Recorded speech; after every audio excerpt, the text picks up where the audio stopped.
All right, it's a wonderful morning here at IVB Auto, and we're starting the weekend off with a new project car. Stick around, it's a good one. Woo-hoo! So we have to hit the road because it's going to be a total of like 16 north toward I-85.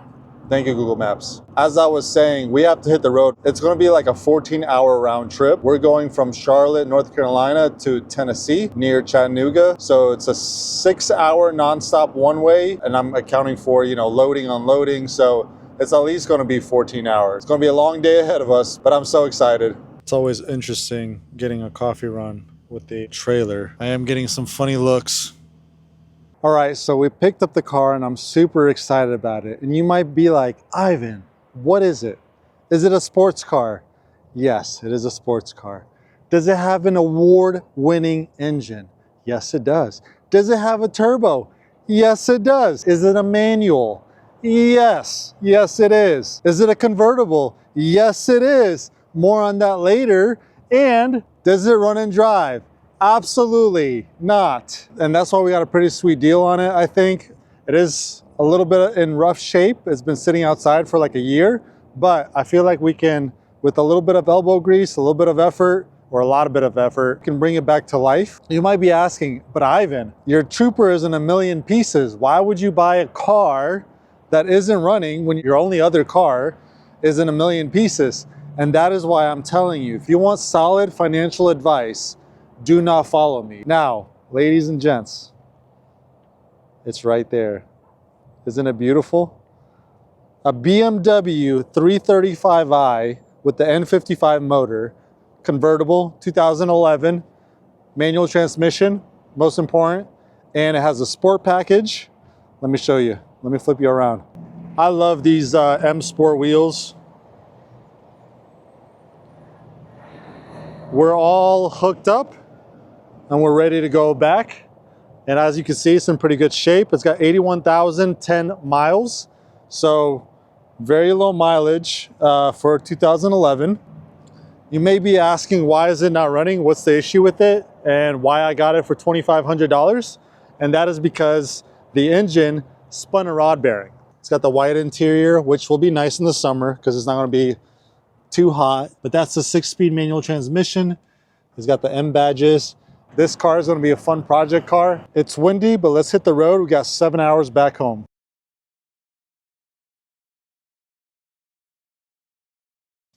And just like that, it's home now. All right, so this is the next morning. I was able to get some sleep after driving for like 14 hours. I came up with a name for it. It's Toothless. The Toothless, the Dragon. He's from How to Train Your Dragon franchise. If you don't know about it, you can look into it. But please tell me this doesn't remind you.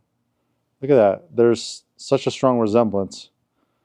I'll do a quick walk around and talk about the things that we need to fix, the major flaws. I got this car for $2,500, so there's bound to be some issues that we need to work on. But as you can see, first off, the thing that probably jumps out the most is cosmetically, it needs some love. And you can see a couple of chips here and there. I don't know if you can see that, but there's a couple of chips that have started rusting. I think it's gonna need a respray. I'll let the body shop help me, decide on what to do with that. At the moment, as you can see, the wipers are halfway up, and that's because the battery is dead, and so we got to put it on a battery tender. The main reason that I got this car for so cheap is because it's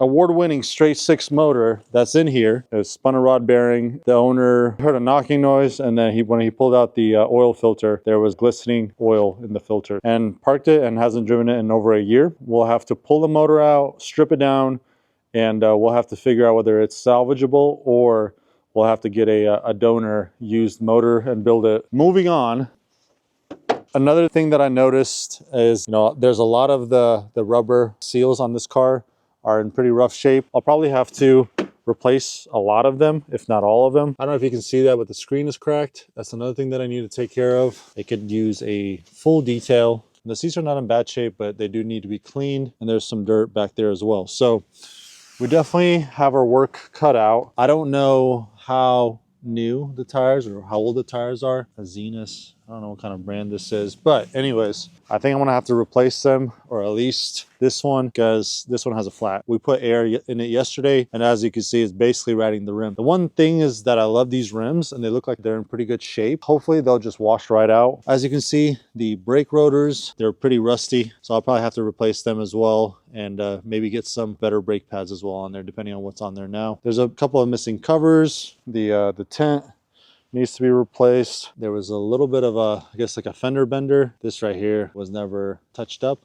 So I do want to remove the tail light, get this fixed. Another thing is I think I'll have to replace these. This was cracked and there was some condensation in there. I mean, this is going to be a full restoration, but I think it's got good bones. There's nothing too major that I can see.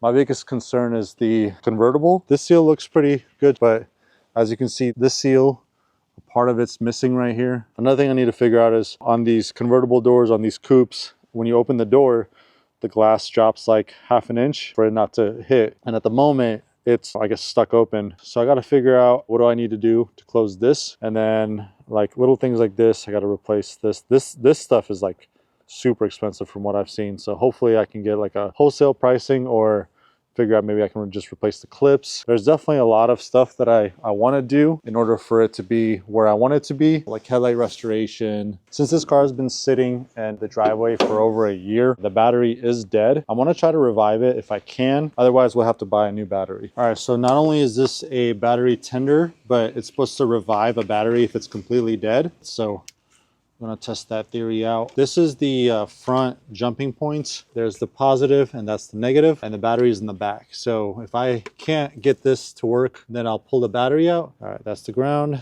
that's the positive. And then it is an AGM battery. We're gonna turn it on, AGM, and then we'll just see if it does anything. So I'm gonna leave that for now. I don't know if you can hear that, but it's making some weird noises. Not all battery tenders are the same, so some are not able to revive a battery if it's completely dead. This one is supposed to be able to do that. Obviously, if a battery is actually bad, then no battery tender is gonna revive it, but hopefully this one can actually do something. The owner did tell me that he replaced it a year ago or a year and a half ago. Just been sitting there. Hopefully it just needs a little bit of a boost. Now, while that's doing its thing, I wanna replace the key fob batteries. So the way you replace these batteries is super simple. You just remove the key by pushing the button, and then there's a little tab right here, a little cover. And then you just push it up, and the battery comes out. It's a CR2032. I have 2 new ones.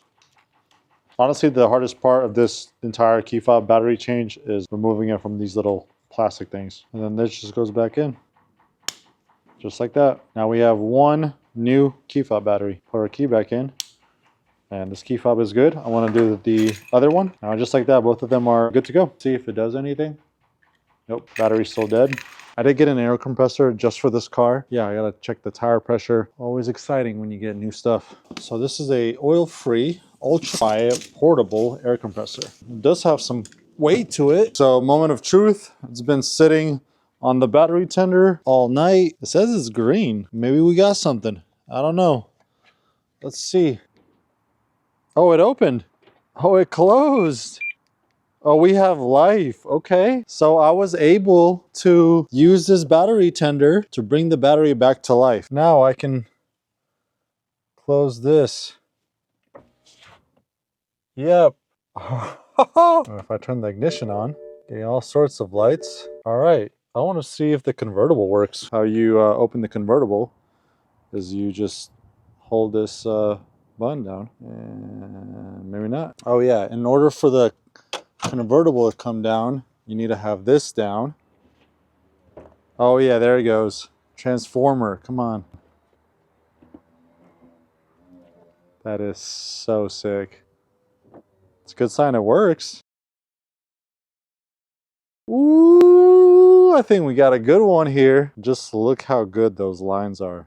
Ooh, I think my face says it all. Like I'm so excited for this car. So next thing what I want to do is check all the tire pressure. It'll be easier to roll, and I'll try to fix this flat tire if I can. So let's get the air compressor. Plug it up. Oh wow. It is super quiet. Release valve works. We got our air hose. We have our digital tire pressure. All right, let's go figure out what our tire pressure should be. Fronts are 39 and backs are 46 PSI. All right, it's at 34.5 PSI. 40.5, that was pretty quick. You press this button to release pressure, push this button to inflate. That's 39. We're at 46. All right, first modification done. That already looks so much better. And yeah, you can see the tires flat again. So it doesn't hold air at all. Oh yeah, they're completely bald. I'm gonna have to replace them anyways. I can't wait to pull this car in and start tearing it down. But as you can see, the Trooper is in a million pieces right now. And we'll have to finish that up and hopefully successfully put everything back together. All right, so you may be wondering why I got a convertible. There's two reasons. The first reason is maybe not as important, but convertibles are cheaper as they get older because of the risk of, you know, something breaking. And I'll be honest, the parts for this, it's super expensive. In order to replace the entire convertible top, it's like $15,000. It's more than the car is worth. So, you know, it doesn't really make sense to buy an older car and then having to spend so much money on the convertible. But as long as you take care of it, it seems like these convertibles are actually pretty reliable and last a good bit. So that's point number one. Point number two is probably the most important reason is my girlfriend said if I got another motorcycle, she would leave me. And there's several reasons for it, but we know several people that either passed away or got seriously injured, like paralyzed from accidents that weren't their fault. You know, life can change really quickly on a motorcycle. It's a high risk, high reward type activity. I had a Ducati Desert Sled for 2 years and it was, I mean, I can't explain to you. I guess maybe it's very close to when you were a kid riding a bicycle for the first time. You know, riding that hill, it's like super freeing, you have the wind in your face or whatever. I'm chasing that same high, except for not on a motorcycle. So I figured the convertible would be the next best thing. I want to see if I can replicate that experience or at least get close. Not only do I plan on rebuilding the car, obviously we want it running. I want to bulletproof it. First of all, I want it to be reliable. And then I also want to do a tune on it, maybe some bolt-ons, maybe a bigger turbo. My goal is to do it under $10,000. I already spent $2,500 buying it. So if you're interested in seeing me rebuild this car or at least attempt it, hit the subscribe button if you aren't already subscribed. If you are, I appreciate it. Hit the like button to support the channel and me. It really means a lot, and I'll see you in the next video.